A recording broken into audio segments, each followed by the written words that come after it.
Hello, everybody, and welcome to the second edition of the NJC podcast. My name is Kieran Soar. I am the People and Culture Director. This month, we have been celebrating Black History Month in NJC, and I'm delighted to be joined by one of our operatives for this occasion, Bright Amartey Kabo, who joins us especially from one of our main sites to talk about this very important occasion. Bright, how are you? I'm doing great, sir. And what about you? I'm not too bad, thank you. Not too bad. Absolutely great to have you. Thank you for coming. All right, thank you. Do you want to give our audience and our listeners just a quick overview in terms of where you work, how long you've been with NJC, and more importantly, what does this month mean to you and your motivations for coming on this podcast?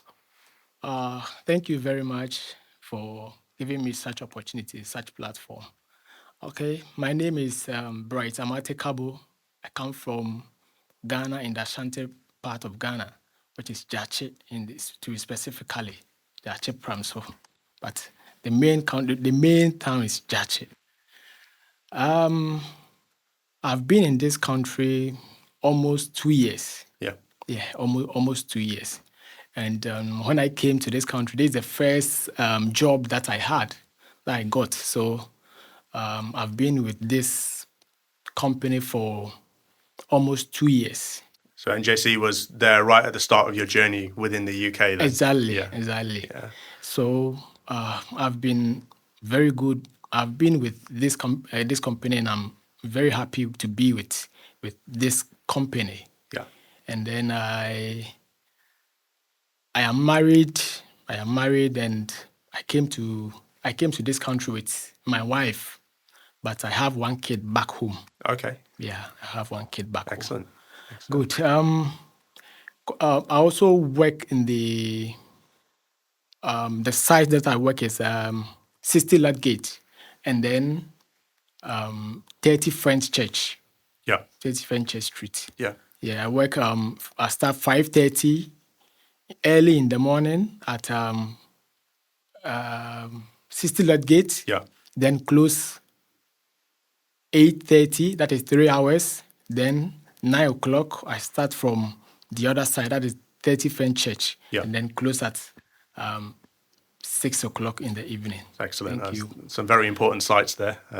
Yeah. So concerning the topic that we are discussing now, from my own perspective, when you ask me the meaning of Black History Month,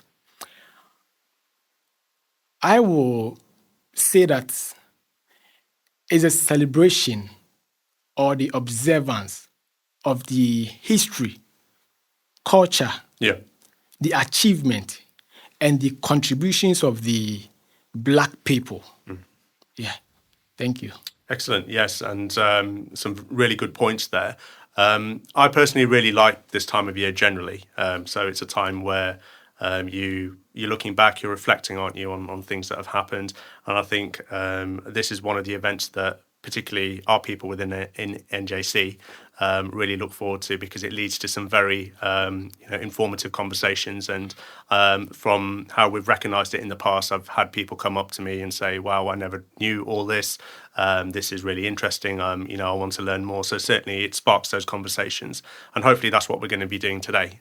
Just having a bit of a fireside chat, really, in terms of experiences. And hopefully, it can lead to some very useful insights. So you're absolutely right. Black History Month is all about a celebration. So it's celebrating leadership, activists, and pioneers while emphasising the future of unity and growth. So a very important cause and meaning there.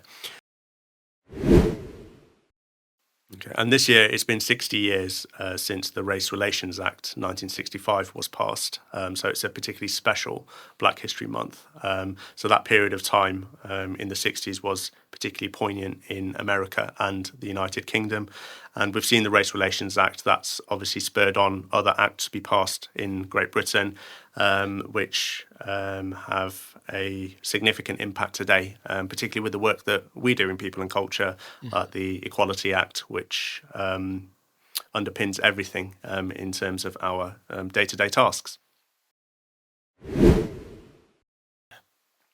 Okay, great. I do want to open with some questions around sort of Black History Month. So, do you know why it's where it originated from? And there's two countries. I think I've alluded to one already, but do you know where it first started off? Yeah. It's all started from the United States of America. Yeah. Yeah, it was established by one Carter G. Woodson. Yeah, he established it in 1926. Correct. Yeah. Yeah, he established it in 1926 in February. In February, but when you come to UK, Yeah. where we are now, UK, they also there was one Ghanaian man called Echaba Ade Osibo. Echaba Ade Osibo. He also adapted it from the Americans, that is from Carter G. Woodson. Yes. In 1987.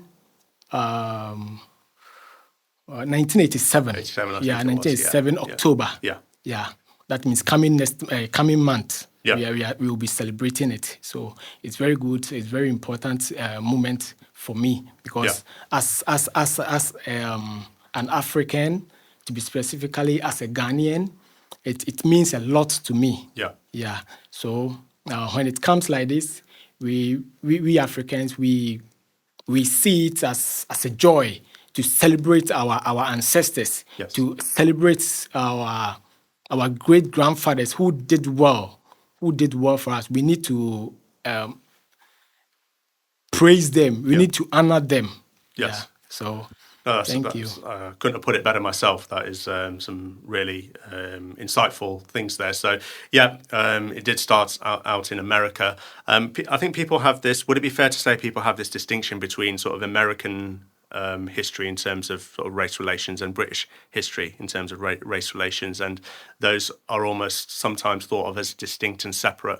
I know I've certainly had conversations with certain individuals saying that, America's has got their history, Britain's history is different, but actually we'll see as we go on, they're quite intertwined and they're sort of feeding off one another, and it's important to raise awareness for that. So the American Black History Month was started in February, as you've said, to coincide with the birthdays of Abraham Lincoln and Frederick Douglass. Yeah. And then in the United Kingdom, absolutely correct, it was started by Akiaba Ade Sebo. Echaba Ade Osibo. I'll try and get that right. And he chose October because it was the month where schools had come back. Reopen, and we were at the start of a new academic year. And it really sort of spurred his interest because he was speaking to, I think, one of his friends or one of his other colleagues who was also had Black heritage. And she was saying, my daughter or son in school is learning all about sort of history, but there's nothing in terms of sort of their history and how that intertwines with British history. And Akiaba thought that, hang on, things need to start to change here. So, there is, if we don't tell the whole history of Britain, we're only telling part of it, and that wouldn't be correct. So that's why we celebrate it in October. Yes. And why we continue to recognise it across the country and different companies. So Achaba started Black History Month in order for children, so Black children within the UK, to sort of know their heritage and understand how that interlinked with the United Kingdom. Would you concur on that? What was is how important is sort of knowing where your roots are, knowing your history? How important is that in shaping an individual and impacting their future? Okay. When you as a human being, at least you should know your history. You should know your background. When you know your history, you know where you are coming from. So you should have to know your destination, where you want to be. So before you know where you want to be, you have to know where you are now.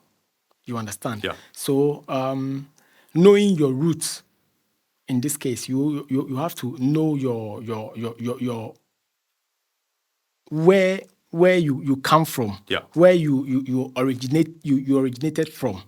Like you are an African. You have to know your country, your culture, your heritage, everything about yourself, Yeah. everything about, like, knowing yourself better. Yeah.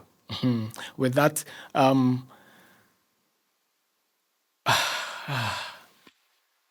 yeah, this has become something else. That's fine. No, that's again some very poignant points. So I want to touch upon the historian sort of David Olusoga, who probably is more eloquent than me in sort of putting this point across.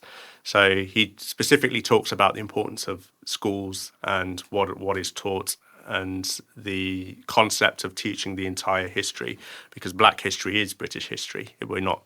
The whole point around this month for me, I don't know if you agree, is that it should not be treated as a separate entity to sort of general history, because it all, as we've seen, intertwines with everybody and everything. It is world history, it is British history, American history. We will definitely see that. But what David Olusoga says is that certainly when he was at school, so he's British person of African descent. He grew up in the Northeast, and during his time at school was talking about, he got taught about the Industrial Revolution in terms of how proud that everybody should feel, and that's absolutely true. It is it was a very proud period, and you got taught about the cotton mills there, and how cotton was a big sort of industry that sort of supported at least 50 to 60% of the population of Britain at the time, and it was one of the biggest exports. However, what wasn't taught was where that cotton came from, and how it was shipped over from America and was the product of sort of 20 to 30 million slaves picking that cotton in America. And I certainly, that really resonated with me, because I remember sort of having been in school, sort of growing up. I come from the Midlands, and so there was a big lace, historically there was a big lace industry there. So we got taught everything about the lace making process, etc., but not where sort of the raw materials came from. And so it's sort of sparked that curiosity and that interesting. Hang on, what's the biggest? What's the what's the missing bit here? There's surely there's a bit more to this than sort of meets the eye. And ironically, that was a way of sort of bringing all of us together, because it showed like how we were sort of interconnected, and how people are interconnected. So it's not just one country's history; it's a world history. Great. I want to talk about your first experiences of the UK. So coming from Ghana and entering the United Kingdom, because I understand you've got quite some amusing anecdotes that you want to put across. So do you want to talk about how your time in Ghana and your first experiences of the UK? The first day I stepped foot in this country, the person who came to meet me, when we got out from the airport, immediately we stepped foot. I told the guy that, what is happening? Why is that here is so cool like that? Yeah. He said, why? And I said, no. Who has opened air condition to that? I don't know how to term it. Like to put it the on maximum. Cold, to the maximum. Don't that person know that person is going to pay a lot of bills? He started laughing at me. I said, why are you laughing? He said, have you forgotten that you are in the Western world? I said, oh my God, I just forgot, because from Ghana to this place was just 6 hours journey. So I was still thinking I was back home. So it was a big experience to me. And another thing was that I remember when I got this job, immediately I got this job, they asked me that, will you be able to work from tomorrow? You see, someone that has been yearning for work for a very long time and you've gotten a job. I said, yes, I will do it. So they gave me a job and I told them, so where is the job located? Yeah. They just gave me a postcode. Right. I didn't know anything about postcode. Yeah. Then time my phone was not as good as this. So I was finding it very difficult. So I asked them that, so how can I go there? They said, we've given you the address. You have to navigate through the address to that place so that you can work. In fact, I was I found myself wanting because I didn't know that it was going to end up like that. Yeah. But by God's grace, I was able to maneuver my way to that place. But one thing was that when I am supposed to start work at maybe 8 o'clock in the morning, Yeah. I have to wake up very early in the morning and get to that place Of course. Yeah. around 6 o'clock because navigating to that place is a big problem. Yeah. And if you don't take good care, when you ask someone, that person will direct you to another place, which is not even closer to where you are supposed to go. That person will redirect you to another place. So that one was also another experience that I had when I came to this country. Yeah. Steep learning curve sometimes, isn't it? Yeah. Okay, cool. So I want to just, if we can go back to Ghana, if that's the right expression, and just talk about the history around Ghana, and particularly the relationship with Britain and Western Europe, America, and how that sort of links to modern day Ghana and sort of the makeup of the UK that we see today. Okay.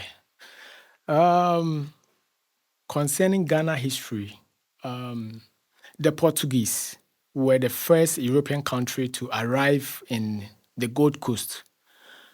Ghana wasn't called Ghana; it was called Gold Coast. As at that, Gold Coast. As at then, it was called Gold Coast.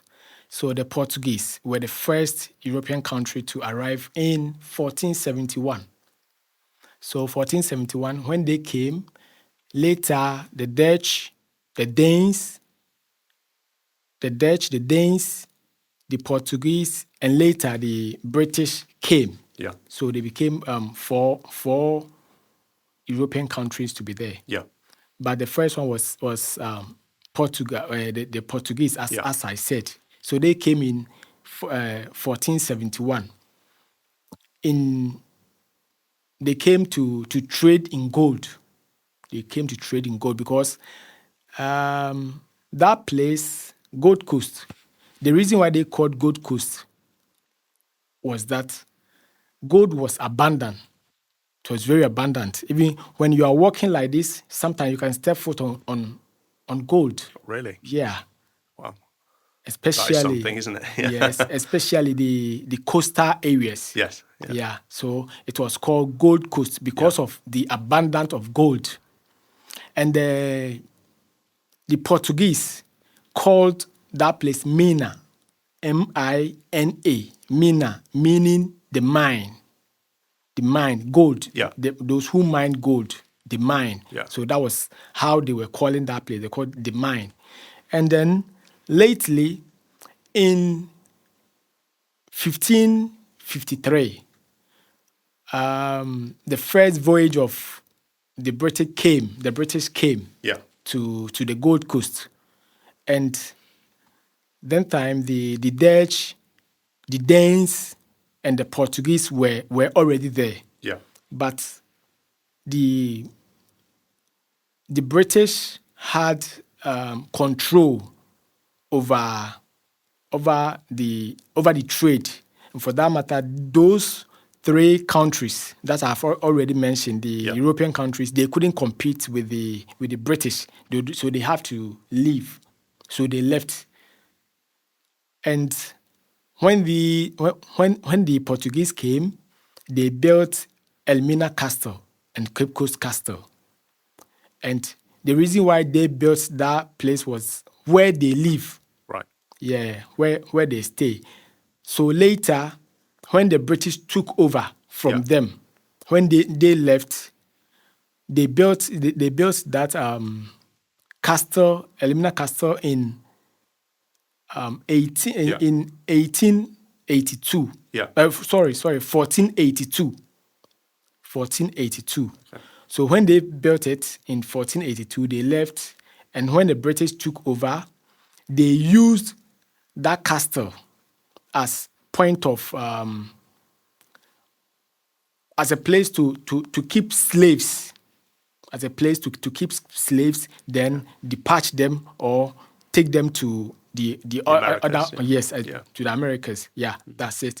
And then this trade, this human trade, was that market was in the northern part of Ghana. That is called Salaga Market. It is a well-known market. That is, it is known to be trading in human, that's slaves. Yeah. Even though the British and the Portuguese and the Dutch and the Danes, they all came to trade in gold, but later it's changed. The whole scenario changed because the gold was not all that profitable to them. So they shifted their trade from gold to that of slaves. Yeah, to humans. Yeah. Yeah, to humans. So the Salaga market, as I already said, that was where the trade was done. Then they would march them barefooted from the northern part of Ghana to the coastal area. That is where the Elmina Castle and where the Elmina Castle and Cape Coast Castle is located. So they will march them from the northern region to the southern part of Ghana to be deported. To be taken to other country, especially America, as at that time. So lately, the British colonized they gain roots in the coastal area. Yeah. Yeah. After gaining roots,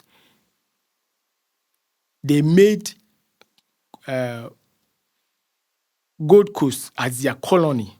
So it was called the British colony. The British colony. It became a British colony because they took over. Yeah. So they were in charge. They were in charge. They were in charge from 1826. From 1821 to 6 March 1957. Okay. That Gold Coast. It's not that long ago then. Yeah, very long time. And then they had their independence in 6 March 1957. So from 1821 to 1957. Yeah. Yeah, in March, 6 March 1957. You see? So there would be people alive today who would remember Yes. back to 1957. Yeah. So within human memory. Yes. Yeah. So with all these, sometimes these are all the things that we remember during October, coming October next month. That's why we celebrate our ancestors, the kind of struggle that they went through, the kind of agony that they went through, the pain and other things that they went through. When it comes to this time, October, we remember them, we cheer them, we honor them for their achievement. Yeah. Okay. No, that's sort of very profound. There's some very profound content there, Bright, and I don't know how to quite put it in words. It's quite shocking.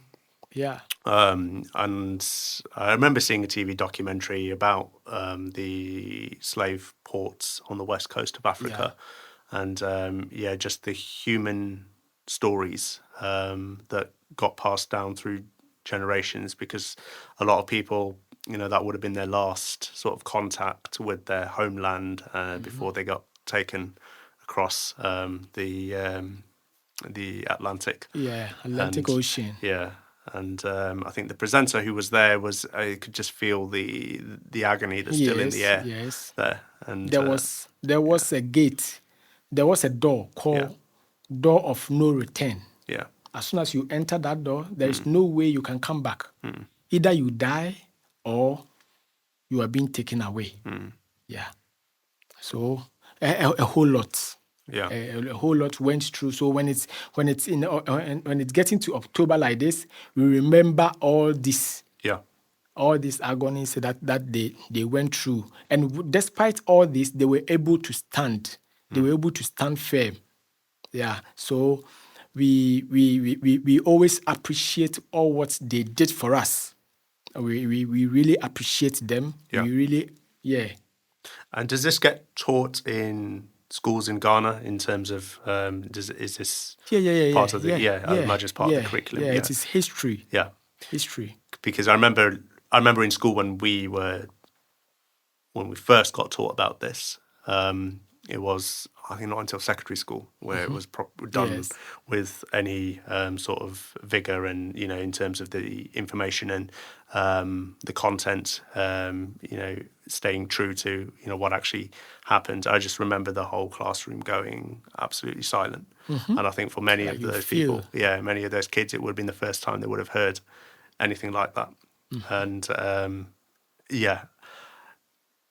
it again brought back, I think if we go back to the historian David Olusuga's point in terms of, should it be taught as just a separate thing? No, it should be taught as, connected with everything else, because it did connect with everything else. You talk about the slaves being transported to work, the cotton fields, the cotton being produced to be transported back to Britain, to be made into, to go into the cotton mills of Britain, to be exported probably back out to the Far East, etc. So, that sort of link is probably what we need to draw awareness to. Would it be fair to say that?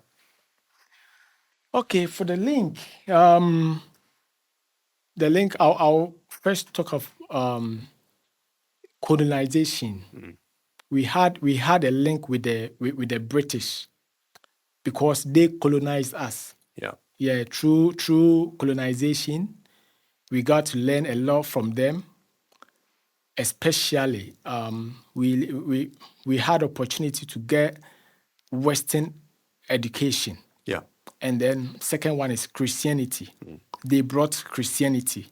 But Gold Coast, before the British came, we were not Christians. We were traditionalists. Yeah. So when the British came, I don't know whether to say manipulation or I don't know whether the word to use, but they were able to change our mind. They were able to, like, I don't know how to. Well, it was, I think it was, because you said it was Portuguese first, Dutch. Yes, the Danes. The Danes, yes. Yeah. So at least 4 waves of sort of Western influence. Yes. So I think probably would be fair to say it was a course of time. So imagine they each brought their own sort of ways and traditions and cultures and religions across. Okay, the link also the contact with the region also began in 1955, initially driven by the trade gold. When they came in when the British came in 1553. They were not into gold. They came into gold, but later in 1555, that was when they started the trading in the slaves. So by that we also had encounter with them, because our chiefs were our chiefs gave them our chiefs. I don't know how to put it. Oh my God. Interacted with them. And, Yes, yeah. yes. Our chief interacted with them, Yeah. and they were able to get a lot of slaves to buy. Yeah. A lot of slaves to buy, and by so doing, even among the chiefs, they also sometimes wage war against another community. Yeah. And through that war, they will start capturing people. Through that war, they also find dubious means to capture people. Yeah. Then straight to the Elmina Castle, Yeah. to be sent back to be sent to the America. Yeah.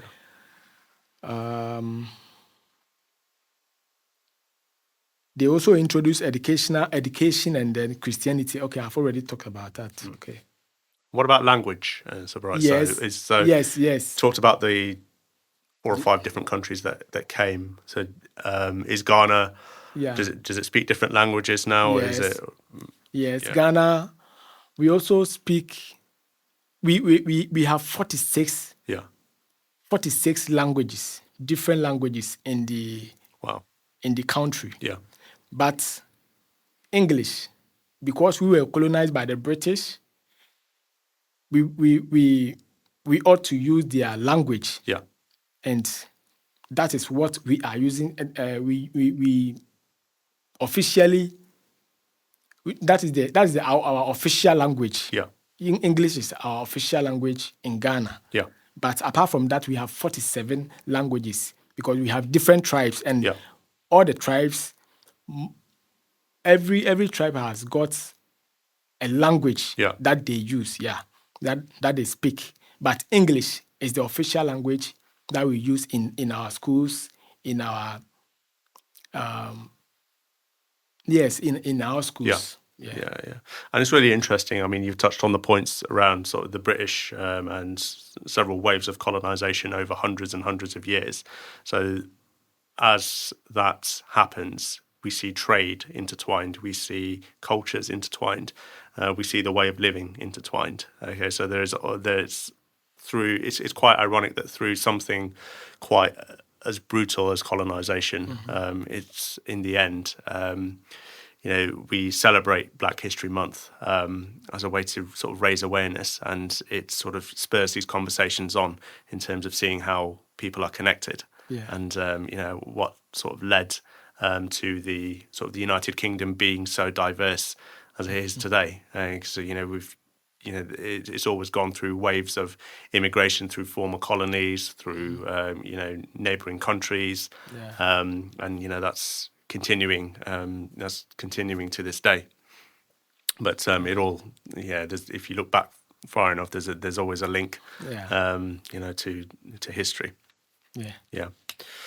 Okay, and when we were talking about, so if we stay with Africa for the time being, so the other sort of part around, I know this was in South Africa, we talked around sort of apartheid, and so whilst this happened in a completely different country, and sort of without giving our ages away, your ages away, and I think you remember sort of growing up during that, when that was happening.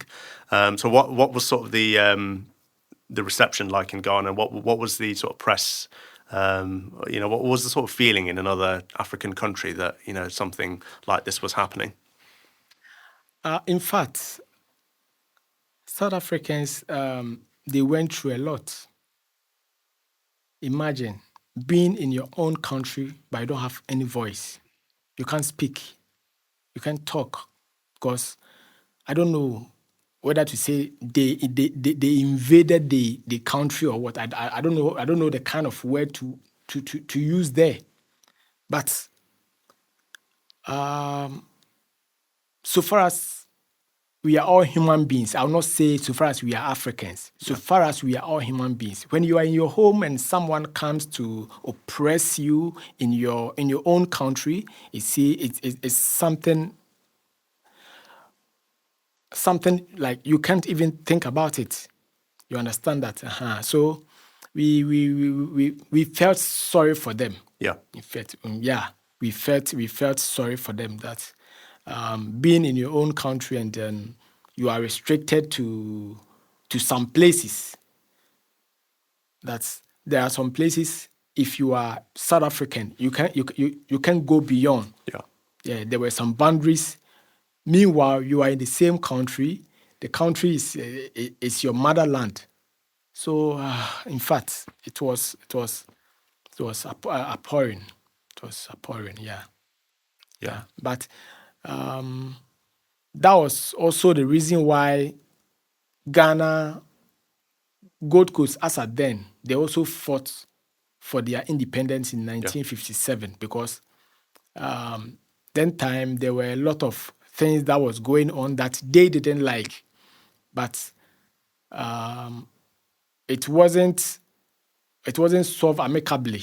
Yeah. Yeah, so they sometimes have to fight. So in the course of their fighting for their independence, a lot of people lost their lives. Yeah. And I don't know whether to say by God's grace, Gold Coast, we also had our independence in 1957, and the name was changed from Gold Coast to Ghana. And Kwame Nkrumah was the first president of Ghana because he led for the fight of the freedom. Yeah. Yeah, that's freedom and justice. Yeah. So South Africans, we Ghanaians, we felt for them. So we were also happy when they also gained their independence. Yeah. Yeah. I never knew. Yeah, I never knew that about sort of the first president. But I think, every sort of Black History Month, or a lot of Black History Months, we all know about Nelson Mandela, Martin Luther King. But how important is it to know about these other African leaders who were sort of influential and overcame sort of the history to forge a modern nation? We need to educate ourselves by. When I say we need to educate ourselves, we need to learn more about our culture, our history. When we say our history, at this point, I will talk about it's about the people who helped to fight for, who fought for independence, like Mandela and then Kwame Nkrumah and the rest. We need to educate ourselves by learning or listening to their experiences, what they went through. When we educate ourselves by learning or knowing what they went through, we will also know that we will also have it in our heart that these people did this. So we are here now, what are we also doing to help forge the country ahead? Yeah. You understand? So by educating ourselves, we need to learn. We need to know about them. We need to celebrate. We need to celebrate them. We need to celebrate them. That's great. And then we also have to attend events, participate in local events, lectures and workshops that are part of Black History Month celebration. At least when you attend lectures like this, or you participate in workshop like this, at least you get fair knowledge about the history. Yeah. At least if it is not the first hand information, at least you will know that this is what ideally happened as at that point. And then another point is we also have to support Black artists, visit museums, watch films, read books by Black authors, and support their creative works. Yeah. By supporting their creative works, by reading their books, it is broadening your knowledge. You are getting more knowledge. You are getting abreast with what they did. Yeah. and abreast with information about your history and culture and the people who helped your country as at that time. Yeah. Yeah. Okay. Yeah, I mean, we remember.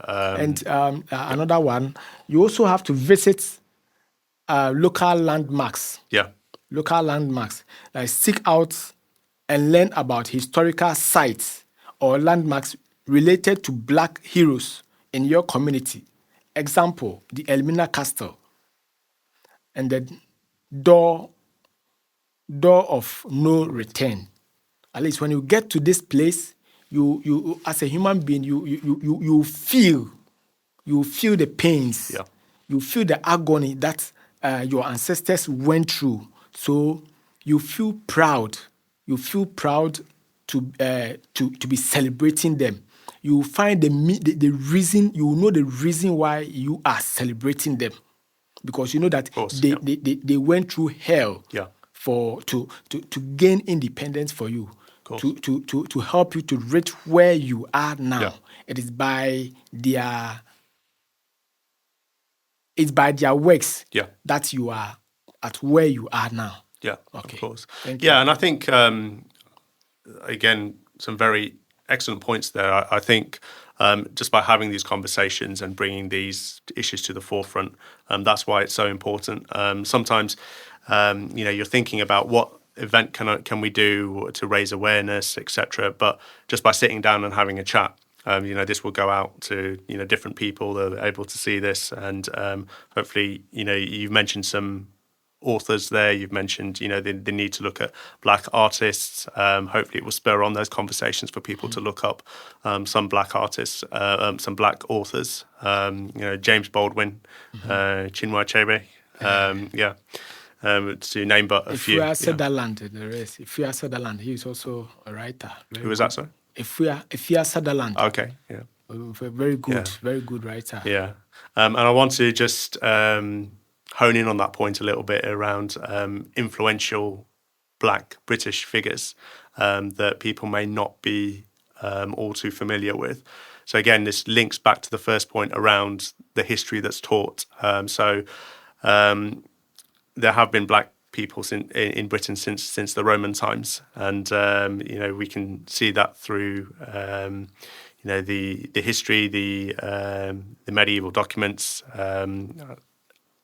in terms of the Black presence in the United Kingdom, which is sometimes it's a bit of an eye-opening experience. But something I've read. So Ignatius Sancho was actually an individual born on a slave ship and was brought to England by his owner as an orphan, where he worked as a butler.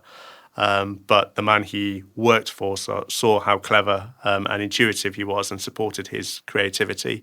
So he ended up writing plays, poetry and music, and eventually set up his own shop in London, where other creative people like him could meet up. And so that was a great example of sort of one of the first known Black sort of artists within the United Kingdom, back in the 18th century. So the other person I want to talk about is John Edmonston. So we all know about Charles Darwin and his book, The Origin of Species, how that has influenced the concept of evolution. But John Edmonston was an individual born into slavery, but when he gained his freedom, he moved to Scotland, where he met a man called Charles Waterton, who taught him the skill of taxidermy. After that, John Edmonston moved and became a teacher at a lecturer at Edinburgh University, where he taught none other than Charles Darwin. So a lot of Charles Darwin's influence and ideas were spawned from John Edmonston. I didn't know that. It was quite a profound, interesting bit of trivia that we can see there. And then finally, Mary Seacole. So Mary Seacole was a nurse during the Crimean War, which was a conflict between 1853 and 1856 between the Russian Empire, the British, French, and the Ottoman and Sardinian armies. So she's mostly known for her work as a nurse and businesswoman during this Crimean War. She's quite often overshadowed by Florence Nightingale. But Mary Seacole's story is a little bit sad, actually. So she was refused by the War Office. She wanted to go and help, but she self-funded her trip to Crimea, where she established the British Hotel and provided care, comfort and medical attention to sick and wounded soldiers, earning her the nickname Mother Seacole. So her reputation ended up rivaling Florence Nightingale. So again, we're not entirely taught about sort of Mary and her contributions in school. I think not until recently there was a campaign to get her on one of the notes, the sterling notes, as a point of recognition. So again, a very profound and interesting sort of point around the history of Black people in Britain. Fantastic. So some really good points that we've covered there. We've looked at the past, Bright, and how that has influenced the present. But now I really want to look at the future and how do we keep on recognising this important event and what does the future sort of hold? And I think particularly in terms of this political climate that without getting too political that we sort of face that we're sort of faced with at the moment. Why is it important to continue this sort of journey, and why is it important to continue to recognise these occasions? So the first point that I will elaborate on is reclaiming narrative. That is, we should ensure that Black voices tell their own stories and correct historical inaccuracies. That is, when you are telling your own story, it will never be twisted. But when someone is telling your story for you, there could be mistakes in it. That is it. Then listen actively. Let's prioritize listening to Black voices, experiences, and concern without judgment. When you are listening to them, there is no need to judge. There is no need to judge them. You have to understand them, because after you understanding them, you also have to learn from their experience, their past experience, and then self-educate. Take initiative to learn about Black history and social issues, news, and academic articles. Then examine your biases. Reflect on your own assumptions. Reflect on your own assumptions, biases, and contribute and contribution and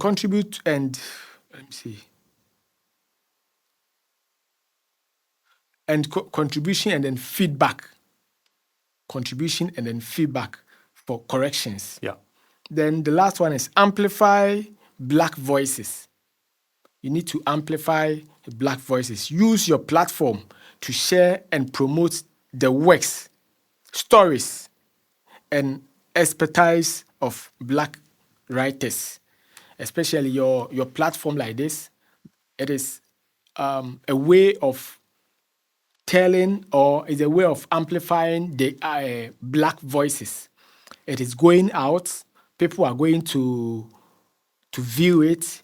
Others will watch it, and then they learn from all what we are doing. By so doing, the Black History Month is exploring. It's exploring. Everybody is getting known to everybody. And then another thing that I will also talk about is it shouldn't be a month. Just 1 month celebration. Just 1 month celebration. It should be a whole year. Yeah. To me, it should be a whole year. Well, we've seen that it's Black history is everybody's history. Yeah, it's everybody's history. It's not, because it revolves around everywhere. Exactly, yeah. Because each and everyone, every country, every continent has got its own unique history. Yeah. Okay. Very nicely said. And it's been an absolute pleasure discussing this topic with you. And we thank you very much for bringing your insights to the table. And finally, thank you to you, the viewers and listeners, for joining us on this very important topic. We at NJC are extremely proud to be celebrating Black History Month for another year. We will continue to do so. By all means, watch the video, share, like and subscribe, put your comments down there. And as Bright said, the conversation doesn't end here. If you have got ideas, if you want to continue the conversation, by all means, get in touch with us. Until the next time, thank you very much for joining us and see you soon.